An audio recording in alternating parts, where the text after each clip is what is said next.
Maya walked out of the airport into warm evening air and pulled her jacket closer.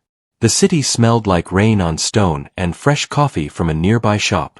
Cars passed slowly, their lights reflecting on the wet road.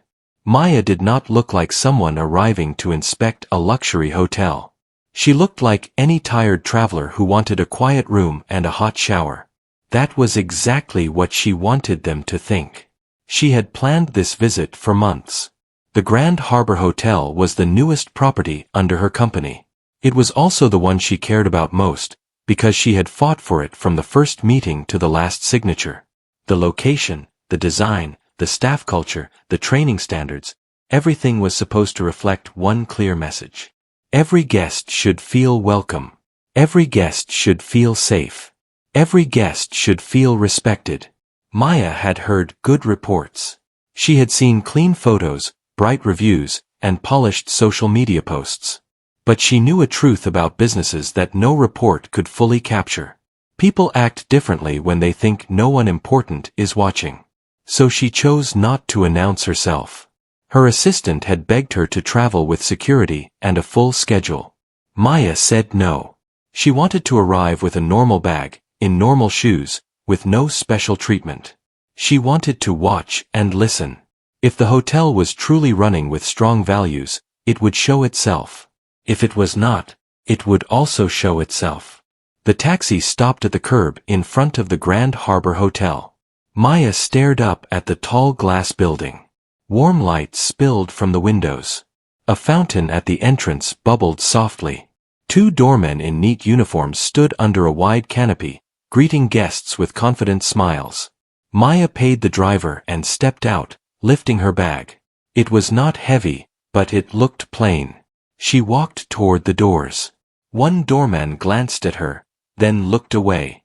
The other greeted a couple behind her with a bright voice. "Good evening, welcome to Grand Harbor," he said. Maya reached the door first, but no one opened it for her. She did not stop. She pushed it open herself and entered the lobby. The lobby was beautiful in a calm way. Soft music floated through the air. The marble floor shined. A large painting of the sea hung behind the front desk. The scent of flowers mixed with clean soap and fresh wood. Guests sat on couches, chatting quietly. A bell cart rolled by with suitcases stacked neatly. Maya stood still for a moment and watched. She saw a young family walk to the front desk and get a warm welcome.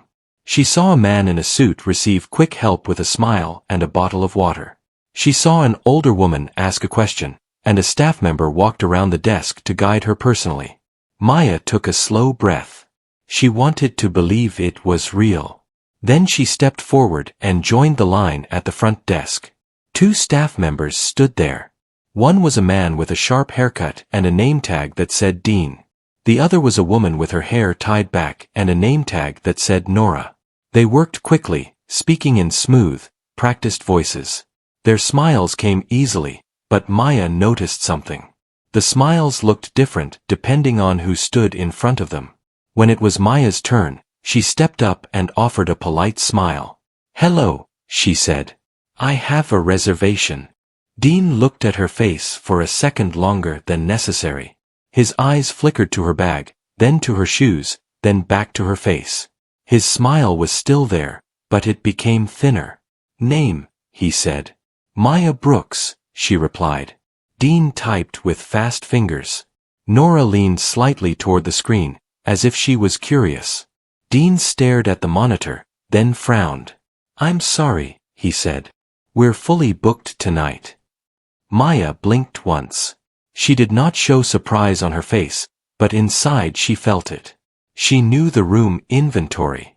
She knew there were open rooms held for late arrivals, and a few premium suites were always kept available for emergencies. "Could you please check again?" Maya said softly. "I'm sure it's under that name." Dean sighed like someone being bothered by a small problem. "It says no availability," he replied. "Maybe you booked a different hotel." Maya kept her voice calm. "I booked this one. I can show you the confirmation email." Dean lifted his hand slightly, like he did not want to see it. "That's not necessary," he said. We are full. Nora cleared her throat. What dates did you reserve? She asked, but her tone did not sound helpful. It sounded like a question meant to end the conversation. Tonight, Maya said. Just one night. Dean nodded once. No rooms, he repeated. Maya looked around the lobby and noticed a small sign on the desk. It said, "We are happy to serve you." It was meant to feel friendly. In that moment, it felt like decoration. Maya placed her bag down gently. If you are fully booked, she said, could you suggest another nearby hotel? Dean's eyes moved away from her face again. You can try the Riverside Inn, he said quickly. It's not far. Maya knew the Riverside Inn. It was older, smaller, and cheaper. It was also where her company often redirected overflow guests from budget events. Dean did not offer any other options, not even the better hotels nearby. Maya nodded slowly. Can you please print me a list of nearby places? She asked. Dean's mouth tightened. We don't do that, he said. Nora leaned in slightly and whispered something to Dean. Maya could not hear the words, but she saw the way Nora's eyes moved over Maya's face, then down to her hands, then to her hair. It was not a normal glance. It was a measuring look, like someone deciding where another person belongs. Maya kept her posture steady. She did not raise her voice. Can you tell me the reason? She asked. Because this feels strange. Dean leaned forward a little. Ma'am, please don't make this difficult, he said. The word difficult sat in the air like a warning. Maya felt a small ache in her chest, but she did not show it. She was not here to argue. She was here to observe. Still, she wanted to be sure. She wanted the moment to be clear, not vague. She wanted facts, not feelings. So she waited. A few seconds later, a couple walked into the lobby behind her. They looked confident and relaxed, dressed in clean travel clothes, carrying matching luggage. The man had a leather bag. The woman wore a light scarf and smiled as she approached the desk. Dean's face changed the moment he saw them. His smile widened. His shoulders relaxed. His voice became warm. Good evening, he said brightly. Welcome to Grand Harbor. Nora smiled too, quick and easy. How may we help you? She asked. The couple stepped forward, standing very close behind Maya. Maya moved slightly to the side so they could see she was still there. She did not want to block them. She also did not want to disappear. The woman spoke first. We were hoping to get a room, she said. We just arrived. Dean nodded quickly. Of course, he said. One moment. He typed on the keyboard again. His eyes moved across the screen. Then he nodded again, like the answer was obvious. Yes, he said. We do have availability. Maya turned her head slowly. You said you were fully booked, she said in a calm voice. Dean did not look at her. He kept smiling at the couple. This room was just released, he replied. Nora handed the couple 2 key cards with both hands, like it was a gift. A deluxe king, she said cheerfully. Breakfast is included. The couple thanked them and walked toward the elevators. A staff member stepped forward to guide them, smiling like a host welcoming honored guests. Maya stayed still for a moment, watching the couple leave. She felt something colder than anger. It was disappointment. It was the quiet kind that comes when the worst suspicion becomes real. She returned to the desk. Dean finally looked at her again, and his smile was gone. Anything else? He asked. Maya kept her voice controlled. Please tell me your full name, she said. Dean frowned. It's on the tag, he replied. Maya read it. Dean, she said. Thank you. Nora's smile vanished too. Is there a problem? She asked. Maya looked directly at Nora. I asked for a room and was told there were none, she said. A couple walked in behind me and got a room in seconds. Nora crossed her arms slightly. We told you what we can do, she said. We can't help you. Maya lifted her bag from the floor and held it close. "All right," she said quietly. "Thank you for your time."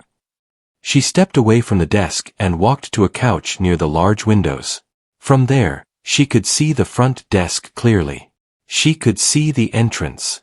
She could see the elevators. She sat down and placed her bag beside her. She did not leave. She watched the lobby like it was a stage. She saw the doorman open the door wide for a man with a nice watch. She saw the same doorman ignore a woman carrying a stroller until the woman struggled and pulled the door open herself. She saw staff greet some guests by stepping around the desk, while other guests were forced to lean forward and repeat themselves. Maya's mind stayed calm, but her heart felt heavy. She remembered her first job at 16, working at a small cafe. She remembered how customers judged her before she spoke. She remembered how she promised herself that if she ever built something of her own, she would build it differently.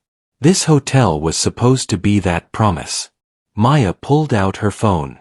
She opened her reservation confirmation. It was clear. One night. Grand Harbor Hotel. Her name. A reserved suite. She had paid in advance, just as any guest would. She took a screenshot. Then she opened another file, one that no one at the front desk would expect a tired traveler to have. It was a document that showed the hotel's ownership structure and the final signing authority. Her name sat at the top. She did not smile. She did not enjoy what was coming. But she knew what had to happen. Maya checked the time. 9 minutes ago, she had walked to the desk and asked for a room. 9 minutes ago, the staff had decided who belonged and who did not. 9 minutes ago, they thought they could decide that without consequences. Maya stood up and walked toward the elevator with steady steps. She was not rushing. She was not shaking. She was controlled. A security guard stepped in front of the elevator entrance. He was tall, with a stiff posture and a serious face. His name tag said Omar. "Guests only," Omar said. Maya looked at him calmly. "I am a guest," she replied. Omar's eyes moved to her bag and then to her face.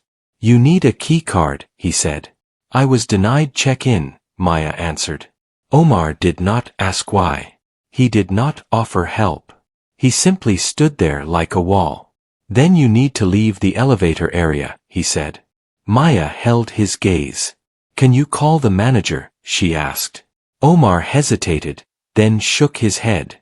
"The manager is busy," he said. Maya nodded slowly.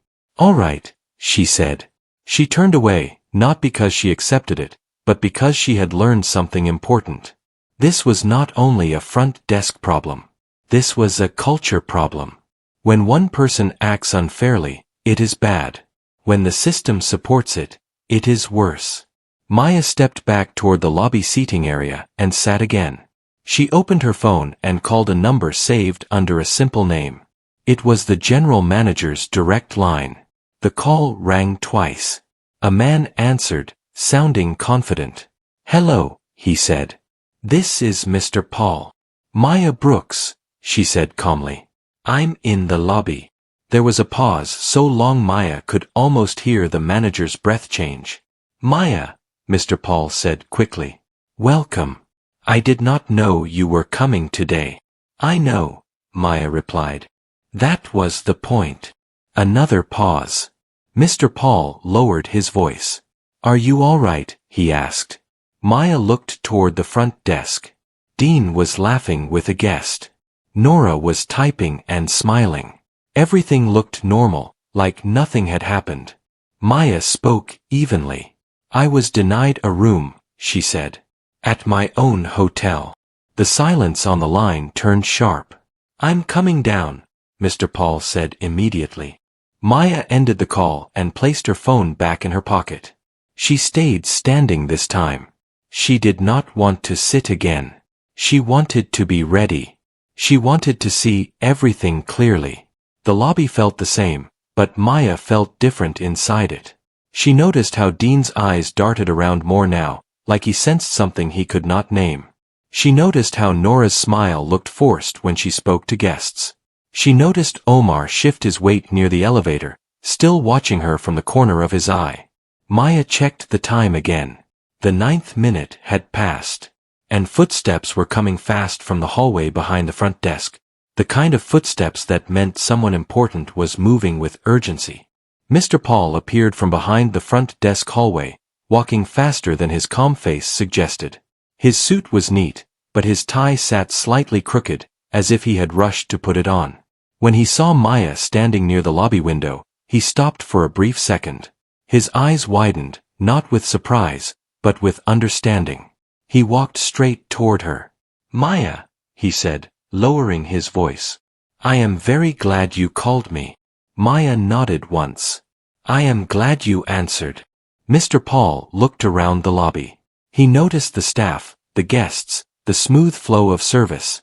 On the surface, everything looked perfect. But his eyes returned to Maya, and he could see the weight in her calm expression. "Please," he said. "Come with me." Maya did not move. "I would like to stay here," she replied. "I want this to happen where it began." Mr. Paul swallowed. "Of course," he said. He turned toward the front desk. "Dean," he called. Dean looked up, startled. His smile vanished when he saw Mr. Paul standing beside Maya. His posture stiffened. "Yes, sir," Dean replied. "Please step away from the desk," Mr. Paul said. Dean hesitated for a moment, then obeyed. Nora glanced between them, confusion spreading across her face. "Nora," Mr. Paul said next. "You too." Nora's mouth opened slightly, then closed. She stepped back, folding her hands together. Guests nearby began to notice the shift. Conversations quieted. A few heads turned. The lobby no longer felt relaxed. It felt alert. Mr. Paul faced Maya. "Would you like to explain?" he asked gently. Maya took a small breath. She did not raise her voice. She did not look angry. Her calm carried more weight than shouting ever could. "I arrived here as a guest," she said. "I asked for a room that I had already reserved and paid for. I was told there were no rooms available." She looked at Dean. "Minutes later, a couple walked in behind me and received a room without delay." She looked at Nora. "I asked for help finding another place. I was dismissed." She turned slightly and glanced toward the elevator area. "I attempted to move through the lobby like any guest. I was stopped."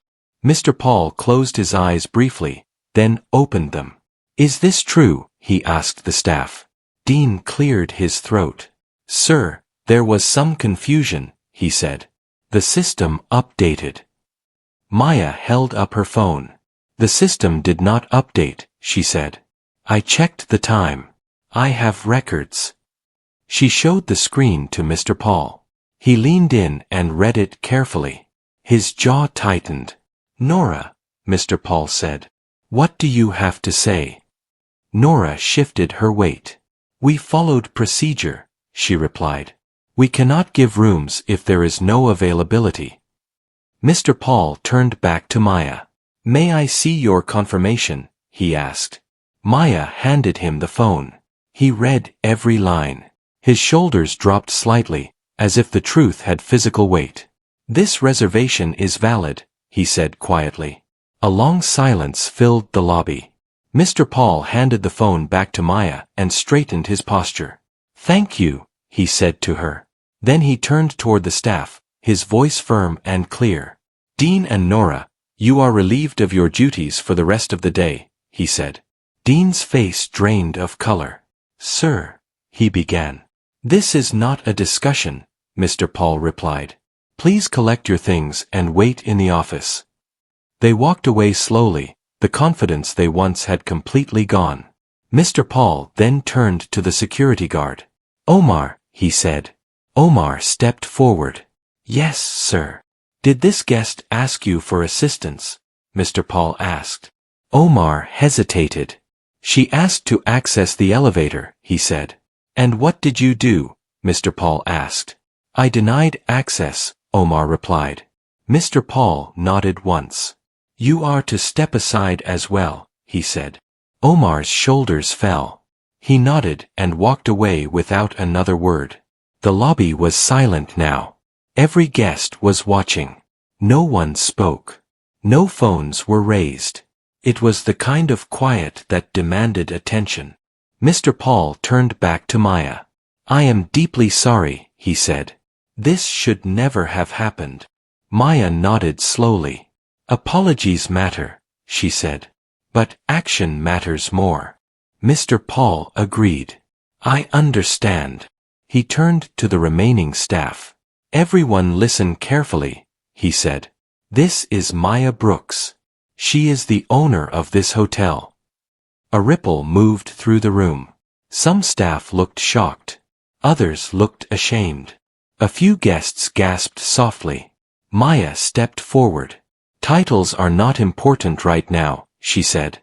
What matters is how people are treated when no one thinks it matters. She looked around the lobby. I came here quietly because I wanted to see the truth. I saw it. Mr. Paul nodded. We will correct this immediately, he said. Maya raised a hand. Not just here, she said. This is bigger than one desk or one shift.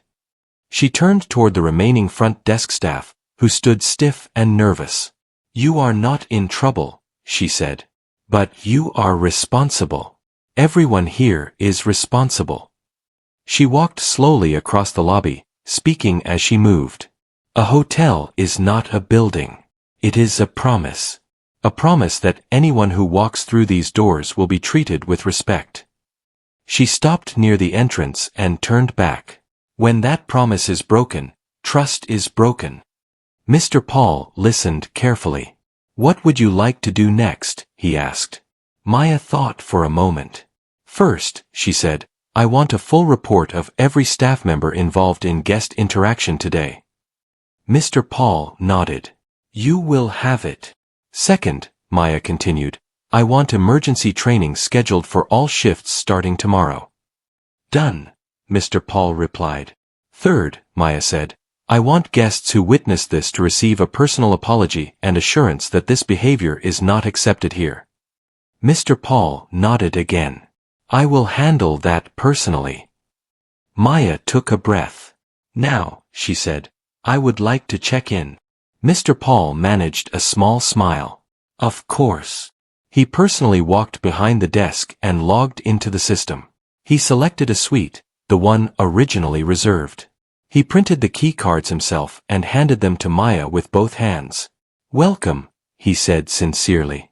We are honored to have you here. Maya accepted the cards. Thank you, she replied. As she turned toward the elevator, the atmosphere shifted again. Staff straightened. Movements became careful. Smiles looked more thoughtful, less automatic. Maya paused near the elevator and turned back one last time. This is not about fear, she said. It is about awareness. I do not want people to act right because they are watched. I want them to act right because it is right. She stepped into the elevator. The doors closed softly. As the elevator rose, Maya leaned back against the wall and closed her eyes for a moment. She did not feel victory. She felt responsibility. She knew this moment would shape the future of the hotel, and maybe the people in it. Down in the lobby, Mr. Paul stood still for a long moment. Then he turned to the staff and began giving instructions, his voice steady and serious. The smooth surface of the hotel had cracked, but it had not broken. Now it would have to be rebuilt with honesty. Maya's floor arrived. The doors opened to a quiet hallway. Soft lights lined the carpet. The room at the end waited for her, but she knew sleep would not come easily. This was not the end of the story. It was only the middle. Morning light entered the hotel suite softly, touching the walls and the quiet furniture. Maya opened her eyes and listened. The hotel was waking up. She could hear distant footsteps in the hallway, the low sound of carts moving, and the faint hum of elevators starting their day. It sounded peaceful, but her mind was active. She stood up and walked to the window. The city looked calm from above. People moved below with purpose, unaware of what had happened the night before. Maya knew that real change often began in moments no one else saw. She got dressed simply and left the room early. She did not want a grand entrance. She wanted another clear look at the truth. In the lobby, the atmosphere felt different. Staff members stood straighter. Voices were quieter. Smiles looked careful, not forced, but thoughtful. A temporary front desk team was already in place. New faces, nervous but respectful, greeted guests with clear attention. Maya watched from a distance. A man approached the desk, confused about his booking.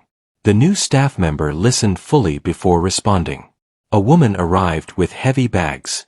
2 employees moved quickly to help her without being asked. Small actions, but Maya noticed every one. Mr. Paul came down the stairs and spotted Maya. He walked toward her slowly, his expression serious but hopeful. "Good morning," he said. "Good morning," Maya replied. "I wanted to update you," Mr. Paul said. "The staff involved have been officially dismissed. Exit interviews are complete. Temporary replacements are trained for now." Maya nodded. "And the rest of the team?" "We gathered them late last night," Mr. Paul said. "We spoke honestly. Some were shocked. Some were ashamed. Many were silent." "That silence matters," Maya said. "It means they are thinking." Mr. Paul hesitated. "There is something else," he said. "Several guests asked to speak with you."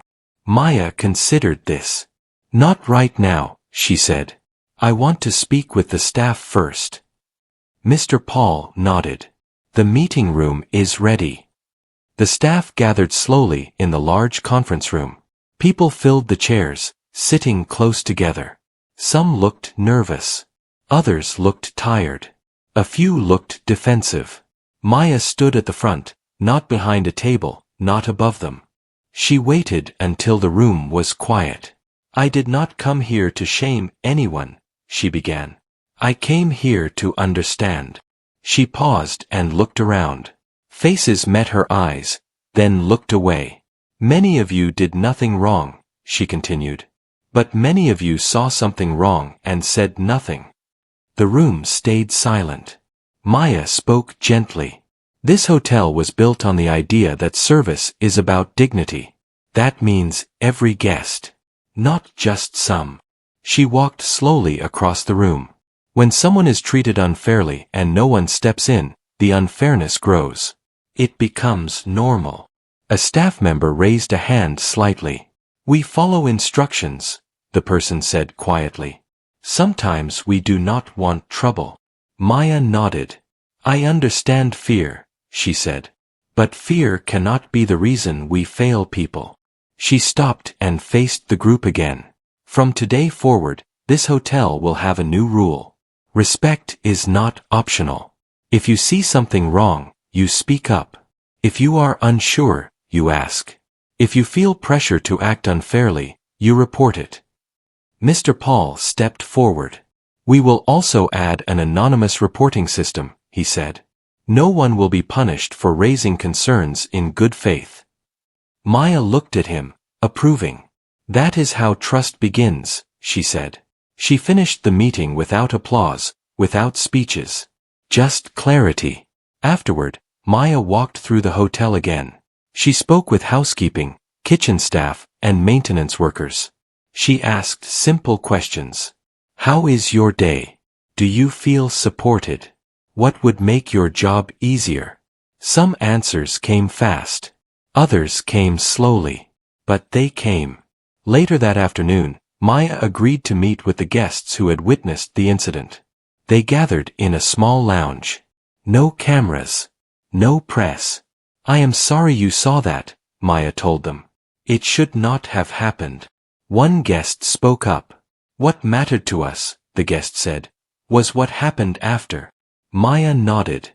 "What happens after is always the real story," she said. That evening, Maya returned to her room. She sat at the desk and opened her laptop.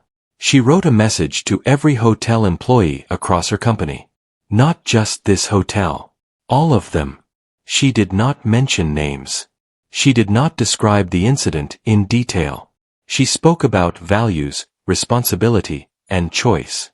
She reminded them that policies mean nothing without people who live them. She ended with one line. The way we treat people when no one is watching defines who we are. The next morning, Maya checked out quietly. There was no crowd. No announcement.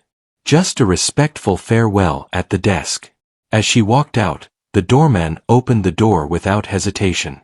He met her eyes and smiled with genuine respect. "Thank you," he said. Maya nodded and stepped into the sunlight. In the days that followed, the hotel changed in visible ways. Training sessions became deeper. Feedback was taken seriously. Small behaviors were corrected before they became habits. Guests noticed. Reviews mentioned warmth, fairness, and care. Staff turnover slowed. Pride replaced fear. Maya did not return often, but when she did, she came unannounced. Each time, she watched quietly. The hotel was no longer perfect, but it was honest, and that, to Maya, meant everything.